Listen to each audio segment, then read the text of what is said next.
کہ دیکھو بہت سی ماں بہنیں ایسی ہوتی ہے جن پر زکوٰۃ ضروری ہوتی ہے۔ اب زکوٰۃ کی لمبی چوڑی تفصیل مجھے آپ کے سامنے نہیں رکھنی ہے، آپ اپنے علماء سے مسئلہ پوچھو اور ضرور زکوٰۃ ادا کرنے کا اہتمام کرو۔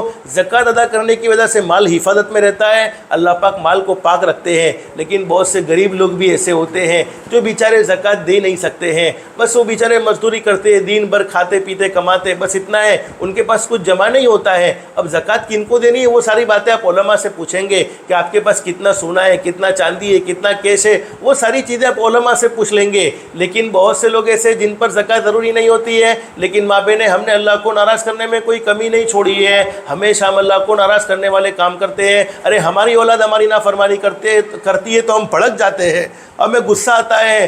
اللہ رب العالمین بھی کبھی کبھی حد سے زیادہ ہم نافرمانی کرتے ہیں تو اللہ رب العالمین کو بھی غصہ آتا ہے، اللہ رب العالمین بھی ناراض ہوتے ہیں، اللہ رب العالمین بھی غصے میں آ جاتے ہیں۔ تو حدیث شریف میں علماء نے لکھا ہے کہ اللہ کے غصے کو ٹھنڈا کرنے کا بہترین راستہ صدقے کا اہتمام کرو۔ رمضان کے مہینے میں للہ رقم سے ہمارے ذمہ ضروری نہیں ہے، صرف نفلی صدقہ جس کی برکت سے حدیث شریف میں حضرت نبی کریم صلی اللہ علیہ وسلم نے فرمایا اللہ پاک اس کی اچانک کی موت سے حفاظت فرمائیں گے، ایمان والی، کلمے والی، عزت والی، عافیت والی، سلامتی والی موت نصیب فرمائیں گے۔ ایک صحابی نے حضرت نبی کریم صلی اللہ علیہ وسلم سے سوال کر لیا، میرے محبوب حضرت محمد رسول اللہ صلی اللہ علیہ وسلم مجھے موت سے بہت ڈر لگتا ہے، میں کیا کروں؟ اللہ کے نبی صلی اللہ علیہ وسلم نے فرمایا اللہ کے بندے اللہ نے تجھے مالدار بنایا ہے؟ صحابی نے کہا ہاں اللہ کے نبی، اللہ کا احسان ہے، اللہ کا کرم ہے، اللہ نے مجھے مال دیا ہے۔ تو ہمارے آقا حضرت محمد رسول اللہ صلی اللہ علیہ وسلم نے فرمایا اس مال کو اللہ کی راہ میں خرچ کرتے رہو، اللہ کی راہ میں مال خرچ کرو گے